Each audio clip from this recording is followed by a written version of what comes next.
Bismillahirrahmanirrahim. Assalamualaikum warahmatullahi wabarakatuh. Fatwa Majelis Ulama Indonesia nomor 14 tahun 2020 tentang penyelenggaraan ibadah dalam situasi terjadi wabah COVID-19. Sampai keluarlah di halaman ke-8 tentang fatwa hukumnya, menetapkan. Saya mohon izin untuk masuk ke dalam langsung fatwanya dan langsung membacakan sehingga kita mengetahui dengan baik.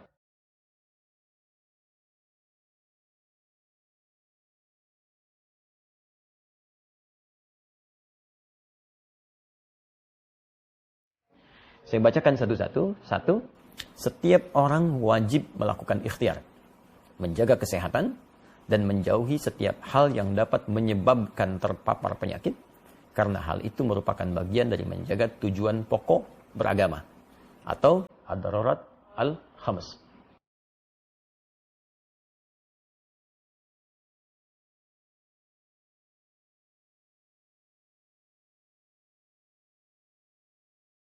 Jadi kedua, ini yang paling penting, orang yang telah terpapar virus corona wajib menjaga dan mengisolasi diri agar tidak terjadi penularan kepada orang lain. Saya ulang, orang yang telah terpapar virus corona wajib menjaga dan mengisolasi diri agar tidak terjadi penularan kepada orang lain. Baginya, sholat Jumat dapat diganti dengan sholat zuhur, karena sholat Jumat merupakan ibadah wajib yang melibatkan banyak orang, sehingga berpeluang terjadinya penularan virus secara massal. Baginya, haram melakukan aktivitas ibadah sunnah yang membuka peluang terjadinya penularan, seperti jamaah sholat 5 waktu atau rawatib, sholat tarawih, dan id di masjid atau tempat umum lainnya, serta menghadiri pengajian umum dan tabligh akbar.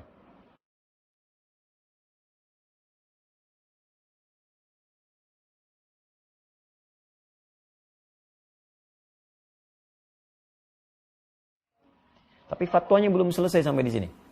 Jadi kalau kita mengambil yang kedua ini saja, maka nanti akan banyak ditafsirkan dengan masjidnya ditutup, Jumatnya tidak ditunaikan, baru secara umum.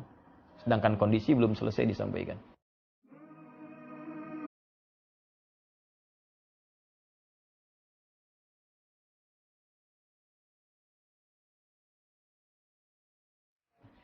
Fatwa nomor 3, orang yang sehat dan yang belum diketahui atau diyakini tidak terpapar COVID-19 harus memperhatikan hal-hal sebagai berikut. A. Dalam hal ia berada di suatu kawasan yang potensi penularannya tinggi atau sangat tinggi, berdasarkan ketetapan pihak yang berwenang, maka ia boleh meninggalkan sholat Jumat dan menggantikannya dengan sholat zuhur di tempat kediaman, serta meninggalkan jamaah sholat 5 waktu atau rawatib, tarawih, dan id di masjid atau tempat umum lainnya. Jadi kalau poin 2 tadi khusus bagi yang terkena, maka yang poin ketiga A itu menunjuk kepada kita yang tidak terkena, tapi kita tinggal di wilayah yang diduga banyak terjangkit dan menyebar virus corona.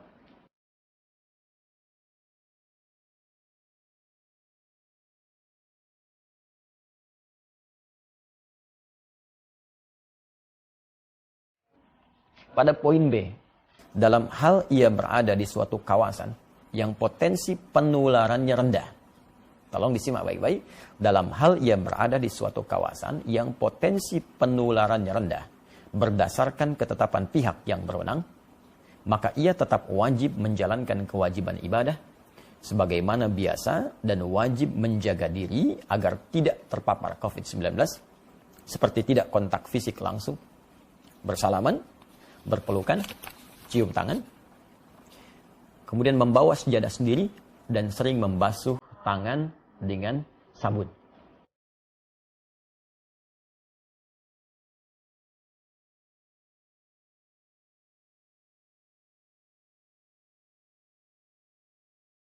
Tapi jangan latah kemudian masjid ditutup, Jumat tidak ada, sehingga seakan-akan sunyi dari ibadah.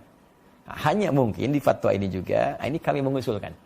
Kami mengusulkan kepada pemerintah di daerah-daerah setempat dengan berkoordinasi dengan pusat. Nah, ini mungkin menyampaikan kepada masyarakat transparansi data yang terbuka. Sehingga tidak terjadi kepanikan di masyarakat dan mengetahui tempat ini ada suspek, tempat ini aman. Sehingga dengan itu masyarakat mudah untuk bisa menentukan sikap sehingga tidak hadir kepanikan. Nah, saya tidak tahu nih tempat saya aman atau tidak. Nah, karena itu kita aktif untuk bisa bertanya apakah di tempat kita situasinya seperti apa, amankah atau kurangkah atau berbahayakah.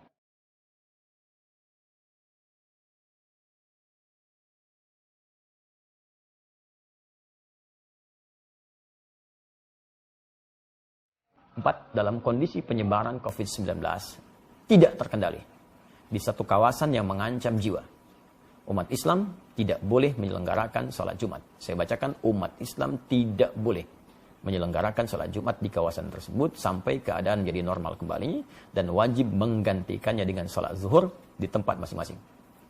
Demikian juga tidak boleh menyelenggarakan aktivitas ibadah yang melibatkan orang banyak dan diyakini dapat menjadi media penyebaran COVID-19 seperti jamaah sholat 5 waktu atau rawatib, sholat tarawih dan id di masjid atau tempat umum lainnya, serta menghadiri pengajian umum dan majlis taklim. Ini nomor 4 ini dalam kondisi penyebaran COVID-19 tidak terkendali. Artinya memang sudah mewabah luas, tidak bisa ditangani sama sekali, maka fatwa ini berlaku.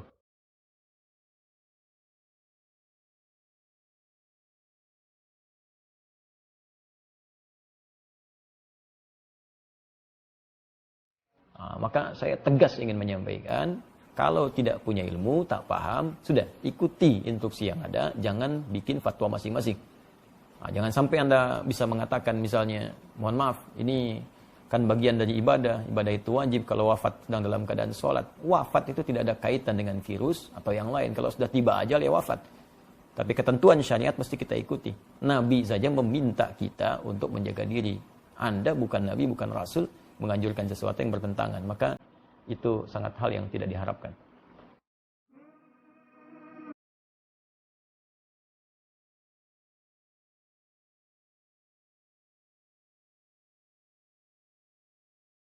Kan 5, dalam kondisi penyebaran COVID-19 terkendali. Ini, tolong catat juga ini, dalam kondisi penyebaran COVID-19 terkendali, umat Islam wajib menyelenggarakan sholat Jumat dan boleh menyelenggarakan aktivitas ibadah yang melibatkan orang banyak seperti jamaah salat 5 waktu atau rawatib, salat tarawih dan id di masjid atau tempat umum lainnya, serta menghadiri pengajian umum dan majlis taklim dengan tetap menjaga diri agar tidak terpapar COVID-19. Jadi kalau di wilayah-wilayah yang diketahui, sekali lagi transparansi data, informasi yang dibuka ke publik setidaknya menyampaikan ini wilayah ini terpapar, wilayah ini tidak, sehingga kita bisa petakan. Ini yang tidak, yang aman, maka berlaku fatwa yang ini. Ini yang terkendali, tetap Jumatan. Masjid dibuka. Jadi jangan sampai syiar-syiar ibadah itu hilang, tertutup. Jangan dipukul rata.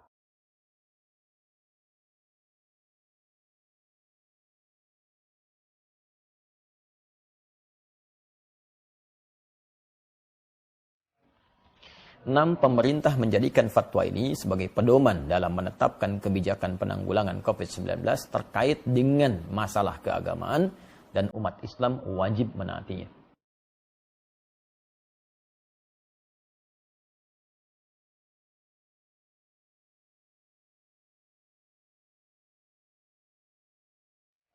Tujuh, pengurusan jenazah.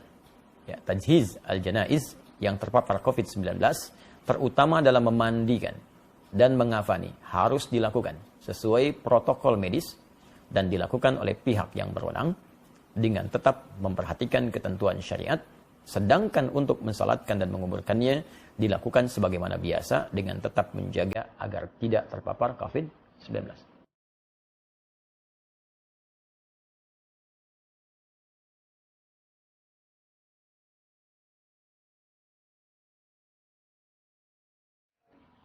Delapan, tindakan yang menimbulkan kepanikan dan atau menyebabkan kerugian publik seperti memborong dan atau menimbun bahan kebutuhan pokok serta masker dan menyebarkan informasi hoax terkait COVID-19 hukumnya haram.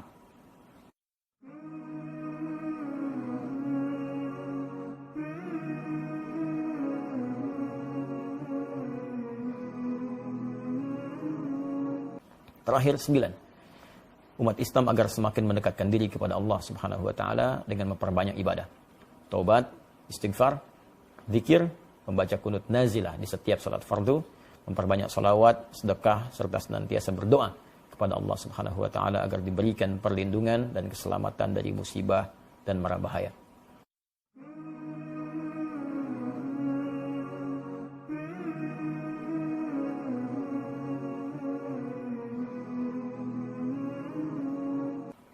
Ditetapkan di Jakarta pada tanggal 21 Rajab 1441 Hijrah, 16 Maret 2020. Majelis Ulama Indonesia Komisi Fatwa, Ketua Profesor Dr. Hasanuddin AF, Sekretaris Dr. Haji Muhammad Asrul Ni'am Saleh MA. Mengetahui Dewan Pimpinan Majelis Ulama Indonesia, Wakil Ketua Umum ditandatangani Kiai Haji Muhyiddin Junaidi MA, Sekretaris Jenderal Dr. Haji Anwar Abbas MM AG.